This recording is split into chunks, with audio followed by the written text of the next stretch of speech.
Hey everyone, welcome to Group Text. I'm so excited today. We have one of my past guests, Nadine Rajabi, who is one of my absolute, I'm so excited she's here. Since we last spoke 3 years ago, Nadine has been sailing the seas as the executive producer on, as we all know, one of my favorite reality TV addictions, Below Deck, specifically Below Deck Mediterranean. A new episode airs every Monday at 9 p.m. on Bravo and then streams on Peacock. Okay, I cannot wait to catch up.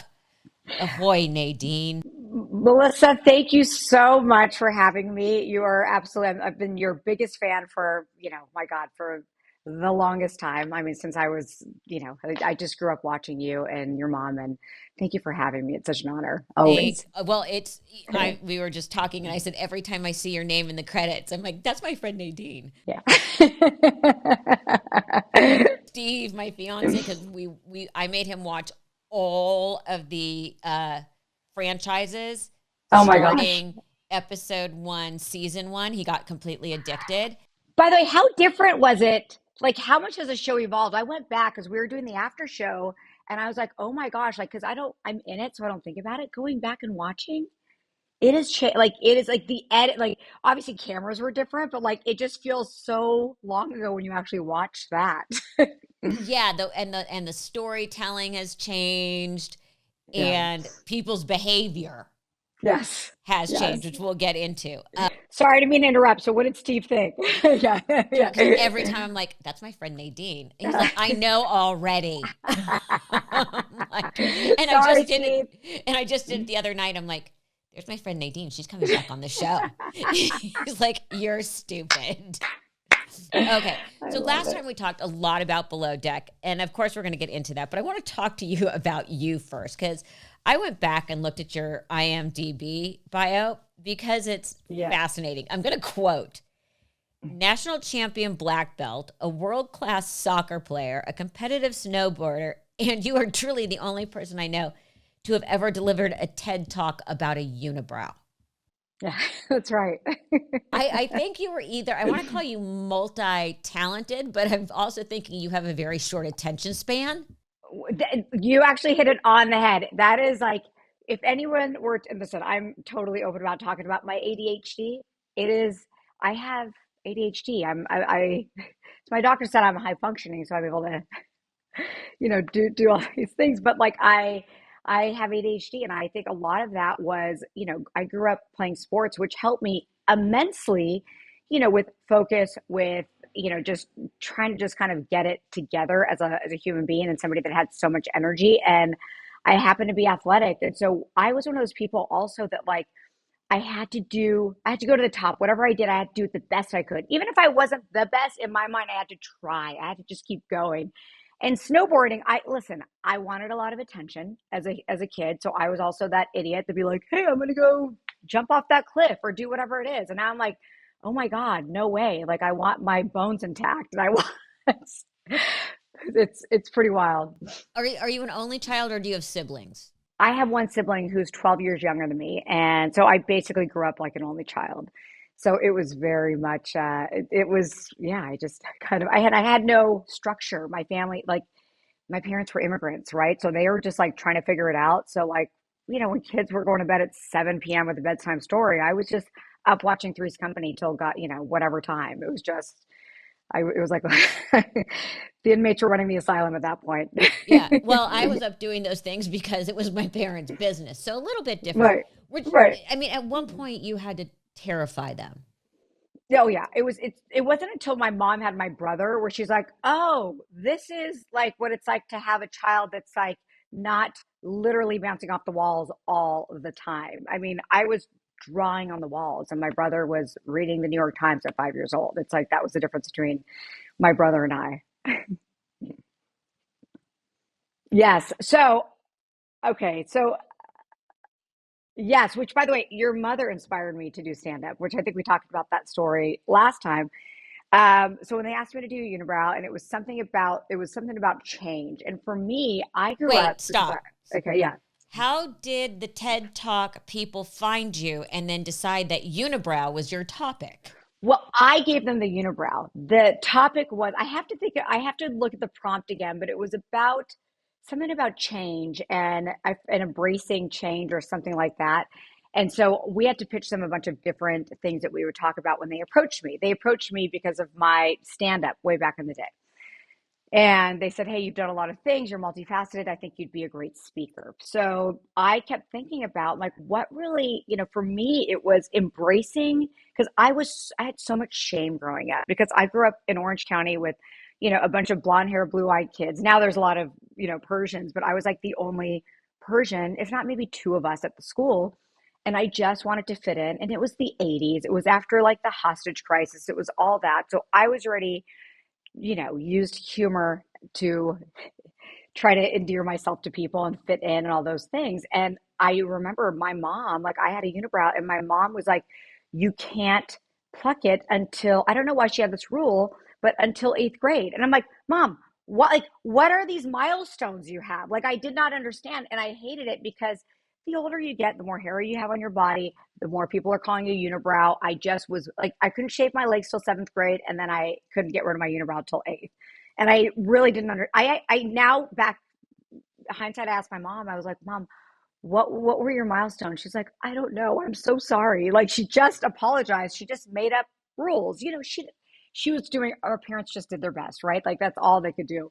And so I remember that was a thing that I was so ashamed of. I used the unibrow more about like the shame of my heritage and things like that. It's like the things that we have the most shame about are the things that we have to embrace as adults because it's actually what's made us unique. And that was the biggest thing of like, I felt like my unibrow, it like really symbolized my culture and everything else that I had, like personally, and the shame I had. But I had to learn how to embrace my shame.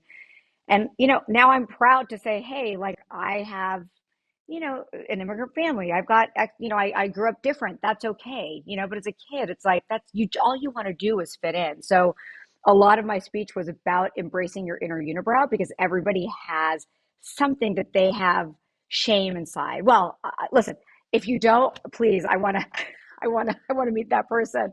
Yeah, exactly. But like, it's just embracing what you have shame and because that actually is you just have to overcome that and you have to embrace that change and that really once I embraced that I became more comfortable with myself and that changed everything. Do you remember one of your original like joke that kills and you go thank you and good night?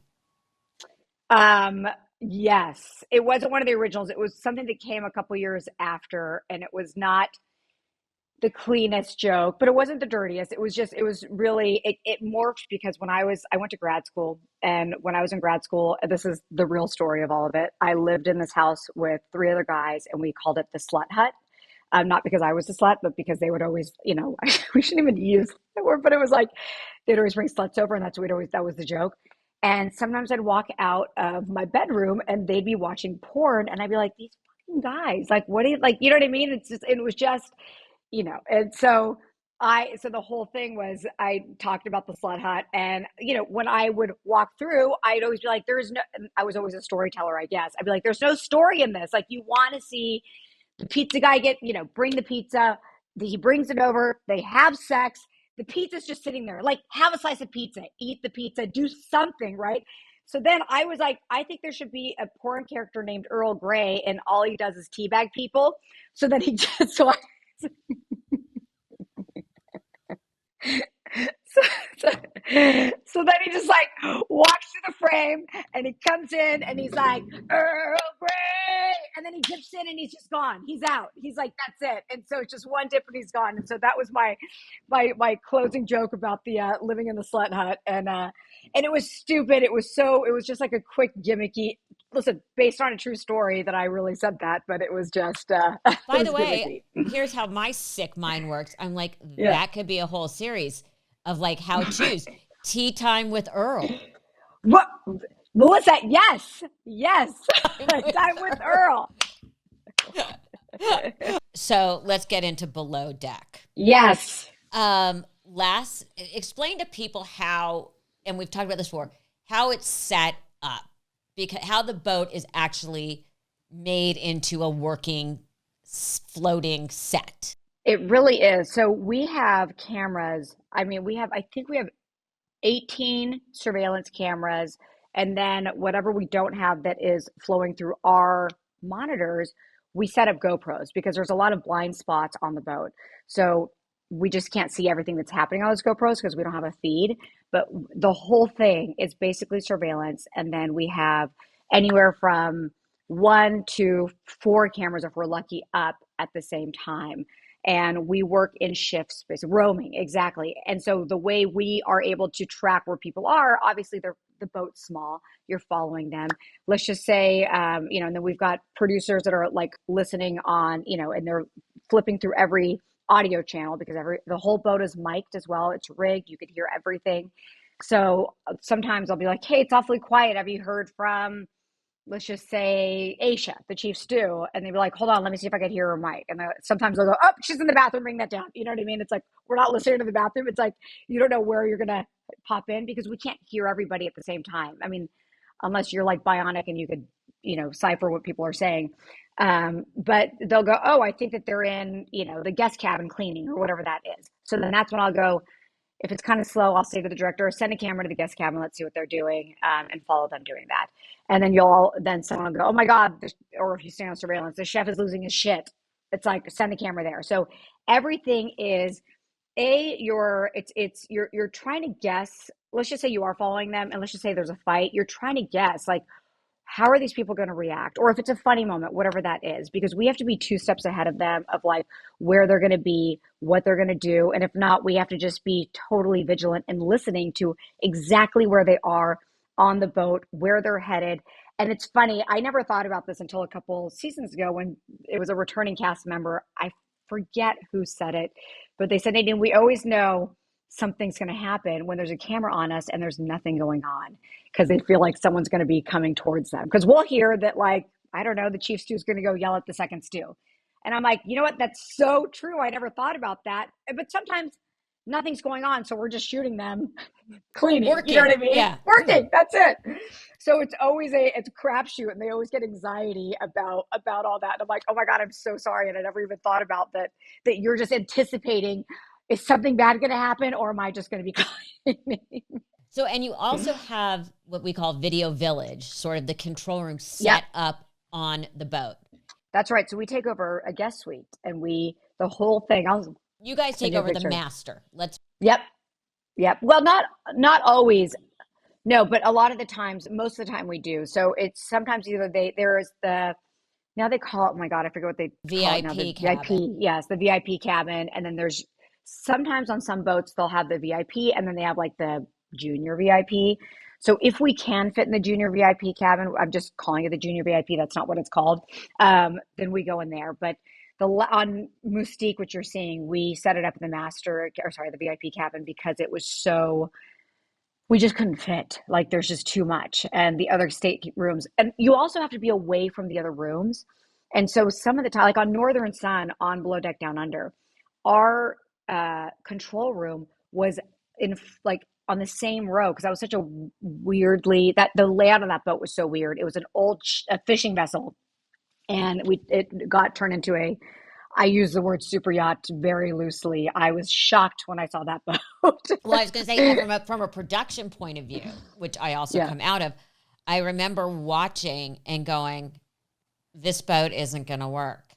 Oh my gosh. I remember watching it. I'm like, it's not going to work for story. It's a nightmare to shoot. There's a lot going to have to happen in post because I mean, I could just see like it was not cohesive or it did not. No, it wasn't set up. It didn't. It did not land well to be shot. The galley was set up weird. Everything was like compartmentalized. Like, yes, it was so, and so and low ceilings. Yes. Oh, like I'm very short. I'm 5'1", and so there's like one step I could actually hold the ceiling on one. It's so funny you observed that, but it was such a quirky boat. And I remember our video village was literally next to the guest cabins. And so I'd be like, you guys, we have to be quiet because, we get excited or we're not yelling at each other, yelling at the screens, being like, don't do that or whatever that is. And I'm like, they can hear everything. So it's not conducive when a boat is like that. So on Moustique, the VIP was on another level. It was on the main the main level. So it was a lot better where the guest cabins were underneath. So we could yell as loud as we wanted. Exactly. So last time we talked, Down Under had not been launched, nor had That's right. Adventure. Yeah. Um, how do you who decides there's another franchise here, and how do you guess if it's gonna be successful? Because Down Under, wildly successful. Adventure, not so Yeah. much. Look, I don't want to. The network is who picks those up. Adventure was a different production company. I don't want to say anything negative about either of the things. I think it just, you never know. It could be the production company. It could be the cast. I'm not saying for Below Deck, for any series, right? It could be anything. Because the production company that did Adventure, I really like and I respect. I think, by the way, it So was done beautifully, yes, but there was the missing. and my friends worked on that.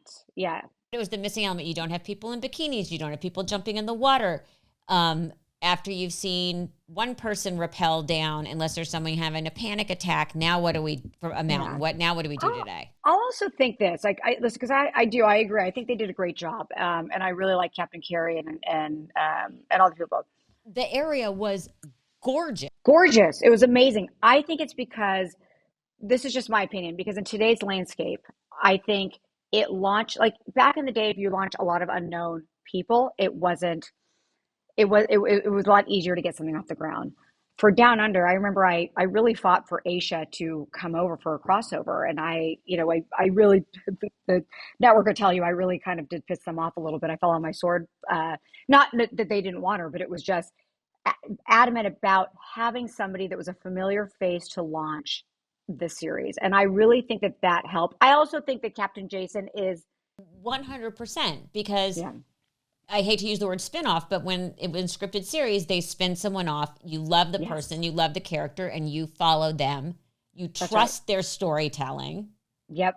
But I agree with that 100%. Oh, and Captain Jason, could you? Right. He's, what do they say? Visually aspirational is the PC word. Yeah, exactly. You're like, whoa, a little bit different than Captain Lee. Holy crap. I remember because we were looking for a captain for a long time for Down Under. And I remember when Jason came on, everybody was like, we don't care if he doesn't. By the way, he has a personality, but he was so nervous. He'll even tell you his first interview with us. And we're like, we don't care if he doesn't have a personality. He's going to do fine. And thankfully he has a fantastic personality, and it was really funny. But I really do think that that's what Adventure suffered from, was not having a familiar face to guide you into that. When we launched Med, we brought over Chef Ben. It was like everyone has that.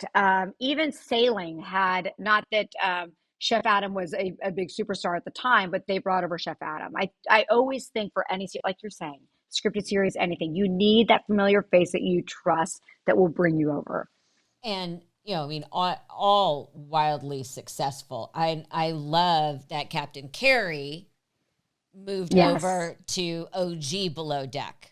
Yes. I love that out of Adventure, like he came out of, like something good came out of Adventure in that sense, if they're not shooting it anymore. I imagine I mean, God, you're in season 9 of Med. What Yep. of OG is, as I call it, um, 6, 15. I think they just shot, oh my gosh, what did they just shoot? No, I think it was for the 3 seasons ahead of us. So 10, 11, 12. They just shot 12 going into 13. Which is crazy. Yeah. Or maybe they shot 13. I can confirm that later. Yeah. And sailing's coming back. I mean, so and Down Under's coming back. Yeah. So it's just like it's endless.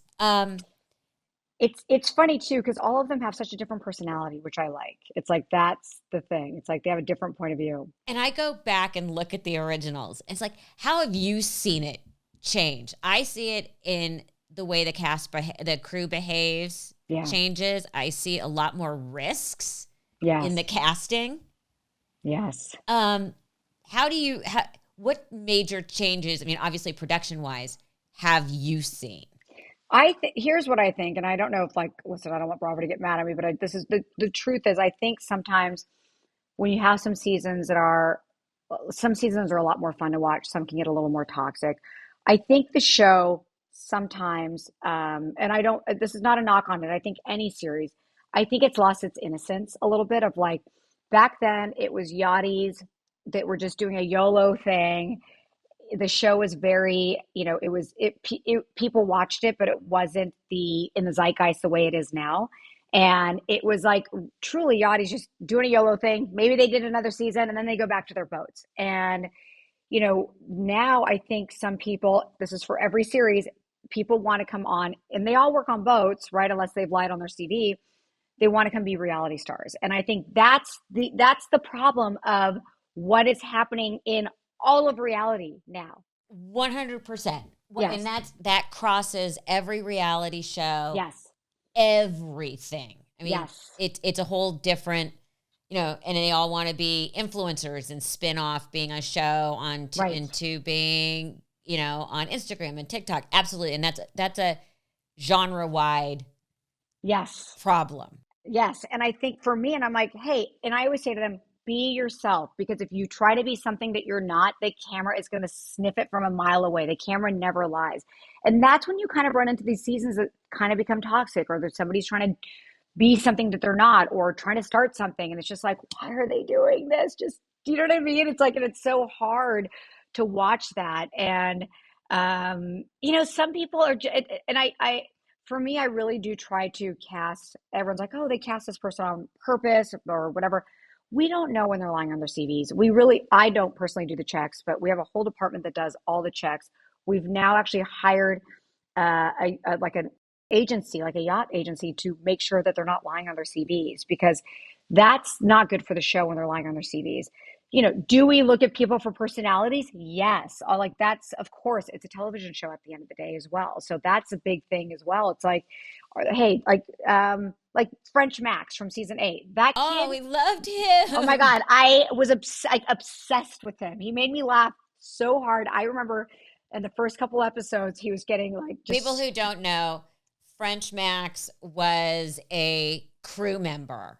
Yes. He was one of the deckhands. Yes. And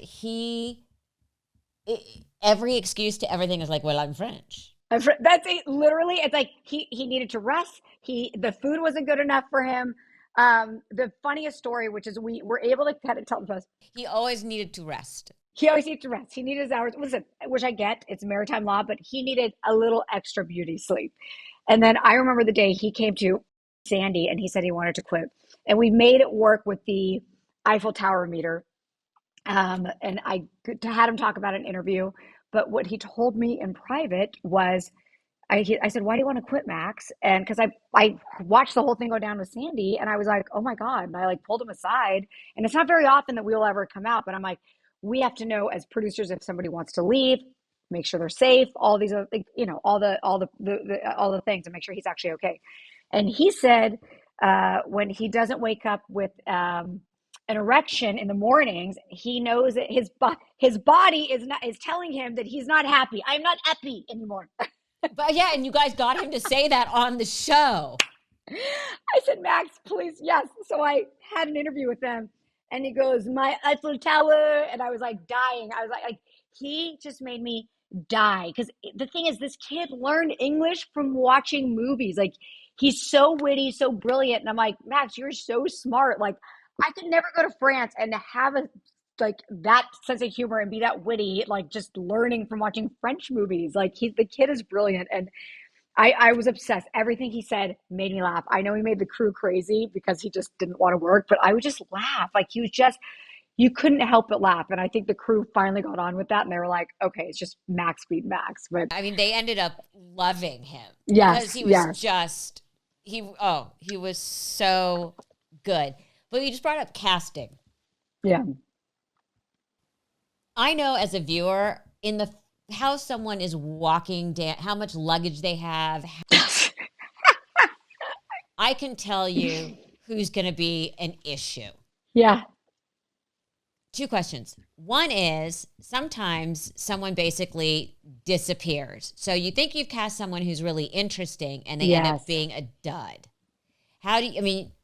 You can't fire them. You can't fire them. You cannot fire them, because then they're on the care of the captain, right? And there's nothing we could do. And that has happened, Melissa, so many times where you're like, oh my gosh, they were so funny. They're, they work hard, play hard, and then you get on the boat and they're just, some people just freeze because of the cameras. Some people freak out because they're like, oh my gosh, what did I sign up for? How is this going to affect my life?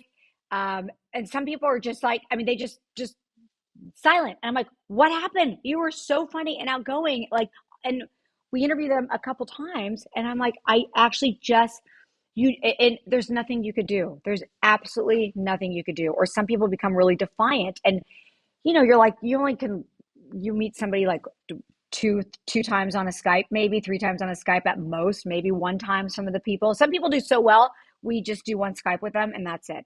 Some people we talk to a couple times because you want to make sure. And there's nothing you could do. There's absolutely nothing you could do. And especially if they're good at their job, then you're really stuck with them because the captain can't do anything if they're good at the job. Right. And then there's ones that you go, oh, this is going to be a good, when you're casting. Yes. Yeah. Are there some people who are like, oh, I love him. He is going to cause trouble. Max, like the guy was so out of control. He was on his casting. I wish we were like, I'm sure I have it on my computer somewhere because they were recorded. He was wearing this shirt. His shirt was like, his chest was like open. He was wearing a chain and he's like, I am French. I am the number one deckhand. And I was like dying. I'm like, this guy, his hubris and like the way he was number one at everything. And I was laughing the whole time. And he had me like, I was in love with him. And he came on the third episode, Charter 2 of season 8. He was a replacement because I remember not everybody was on board. They thought he was too much. And I said, this kid's a star. You got to trust me. He's a star. Like because some people, he's so funny. He is so funny. Or like Luca last season everyone thought that he was so adorable. And, he was on Down Under for a one charter. I remember he was somebody that was shy in his casting, but everyone's like, oh, he's a good looking kid. He ended up being great, and he was a great bosun. Like, who knew he was going to have to end up being the bosun? And did a great job. And did a fantastic job. Like, Aisha, I remember when we first cast her for season 4 of Below Deck Med, she just was, it was funny. It was to the point where it was kind of polarizing, where we were mixed. Like, I was totally in love with her. So were a couple other people. Cortland Cox loved her. And I don't remember, there's a couple people that were like, she's too much. And I'm like, no, I go, she's fantastic. And it's just, you just don't know. And it's good when you have that mixed reaction if somebody is split, because you'll know right there. That's your audience reaction if they're going to be split or not. More people aren't as split on Aisha because she's so endearing and lovable. But I'm saying like somebody like Max, it's like, it's just, and I love how when people are unapologetic about who they are and they don't care, that's always going to make great TV. It's like, that's it. I am friends with Frasier. Oh, right. And yeah. He's like the Dorothy Parker with the one-liners under his breath. He is so witty. He is so witty. But it's about someone being unapologetically who he is. And the best part about him, I always find, is everything he says under his breath and in his interviews. Yes. I love him. He's hilarious. Yeah. So how close do you get with the crew? It's funny. We really do try to observe a fourth wall. I feel like when they are on the boat, they are in our care, right? So I have this like not weird, it's, I guess normal maternal instinct over these kids. And so like if something is going on, if something's, I'm like, hey, I'm here if you need to talk. And I'm always like looking out for them in that way. Not just me, our whole team is like, our team is fantastic. Like I am zero without the team. They really do everything because I'm not on the boat the whole time. And so like everyone's just an extension of each other and they really look after them. We don't interact with them on the boat at all. It's not until after where I kind of, then the barrier is kind of broken. Like Captain Sandy. Captain Sandy is one of my, best friends. I officiated her wedding. And I was so honored when she asked me to officiate her wedding. It's actually going to be in the finale of this season. But she's somebody that I'm very close to. Aisha, I'm very close to because we've done so many seasons together. It's hard not to get close to them. But it's hard when you're close to somebody and then you're shooting with them because you really do have to keep that boundary and you have to be unbiased. Like I could have a strong opinion. We can all have a strong opinion. The way you watch a show, But when we get to edit, when we get to all that other stuff, we have to keep it unbiased. And people can say all they want. Well, they're like, oh, I got a bad edit, whatever it is. And I'm like, no, we really did give both sides. And that's all we could do. And in interview, if they don't want to speak to something that they, in their mind, like, let's just say something went wrong and they're not copying to it, it's like, there's only so much we could do as producers. Cause I'm like, hey, just be self aware, tell the truth. The audience will be way less harsh if you're the person saying, like, they can't say anything if you're like, hey, I fucked up. It's okay. Like, what's the audience going to say? They'll say, you're right, you fucked up. But if they're like totally in denial about it, that's when the audience gets mad because they sniff it out. Did you know So Sandy was going to propose? I did. But Leah obviously had no idea. No, but I love I them did. both. I know them both. They're Yes, great. yes. But I did. And I remember Sandy was wanting to propose for a long time and she had told me and she was so nervous. And, You're like, save it um, for the show. yeah, yeah. Well, but then I said, maybe Leah wouldn't want that. And we had a whole conversation about it. Cause she was nervous about that. Like, is it, she didn't want to like, put anybody in an uncomfortable situation. It is on national TV. But I think Leah is, totally was fine with it and all those things. And, but I do remember Leah looked at me and she texted me. She goes, do I need, because she thought that she was going on a date. I feel like she was sniffing something out because she's like, what kind of shoes do I need to wear? What kind of date is this? And I'm like, does she know? Do I need to be, did I have to blow out my hair for this? Right, exactly. Do I need to get Okay, a I just want to talk manicure? about the guests for a sec. Yes. Because every season there is so much bad behavior. And again, you see them coming down the dock and you're Oh my like, gosh. ah, Well, as soon as they are complaining or saying they want something, right, even in the car, right, because they're in our production vans that go in, they're mic'd. We mic them. The way it works is I meet them at the hotel. I give them a speech. I say, no, no uncleared music, no, like ignore the cameras. It's like my whatever the five basic rules: observe the fourth wall, don't talk to our camera people, blah blah blah. And then they mic them. They get in the car, and you can hear what they're saying. And I'm like, you just know right away what they're having in their private conversations, or when they're mic'd in their bedrooms because we can't take cameras in the bedroom unless they invite us in. It's like you just like right away, right away when I'm giving that speech, right away, you're like, oh, here we go. so okay, because they all have to be smart enough now to know that any bad behavior will be shown. Yes, no matter what. Yes. You would think by now, and I also think about this with the crew. You guys know about what reality TV is now. Do you ever stop and think, wow, there was, I guess it was the girl, I can't remember her name, who was really close with her dad, and then she ended up wanting to date one of the deckhands, and they hooked up together, and she hadn't told her parents, and then she realizes Yes. they're going to see it. Yes. How do people not think this through? No one has never seen a reality show. All the I don't guests know. have never are not people who have never seen a reality show. Sometimes I think they acted up just to do that, but Yeah. sometimes they have to be horrified. I think some of them get so drunk. I think some of them I don't know what it is. I actually don't know what gets into them. I can understand crew members forgetting the cameras are there because we're just there. We roll 24 hours a day. So, and they're also in such a bubble.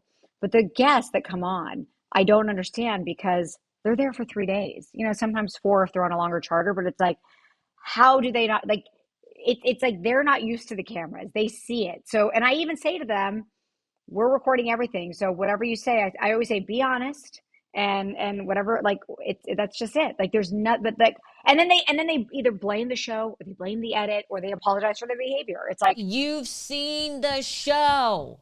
right, You right, have, right. what this is, especially with men. This is season 9. Yes. It's a funny story. I'm close with the Orbisons now.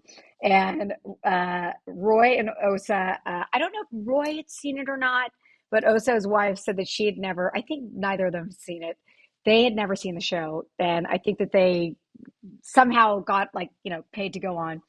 And they were waiting so long to get on because I think there was weather or something like that, that they thought, oh God, did we just give our money for this charter? And it's a whole like someone's going to come steal all our money. So they had no idea what to expect. And I remember Roy, he got very he drank a lot. That was the second time they came. Yeah, the second time And he was overserved, as we I like was to say. dying. And I went, Roy, and I said, what happened? He goes, because he's not a huge drinker like that. And he goes, I started thinking it got boring, so I just had to spice things up. And I laughed so hard because I was like, oh my God, Roy. It was just so funny. But he was, yes, overserved. And I think he must have just got bored. But they're the loveliest human beings like on earth. They are just the kindest family. They're like the Brady Bunch with all their kids. And it just, I love them. But yes, other people when they're behaving badly. I remember I think it was season three. Some woman said that she doesn't want to get pasta served in a bowl because her dog eats out of a bowl. We had some guests this season that were apologizing for their behavior. I don't know if you remember that, because were not the most polite. I like the one that Aisha had to feed at the mermaid. Oh my God. That they were so funny, those guests. I love them so much. Like I think that was Pam Duke. She actually messaged me and said, I can't believe how drunk I was, but thank you for being kind. Because I mean, that whole charter made me laugh. We could not fit everything in. They had a dance party. It was like an episode of Laugh-In because they're all in their mermaid outfits. And I like had to walk out of the control room to laugh because I was like, this is absurd.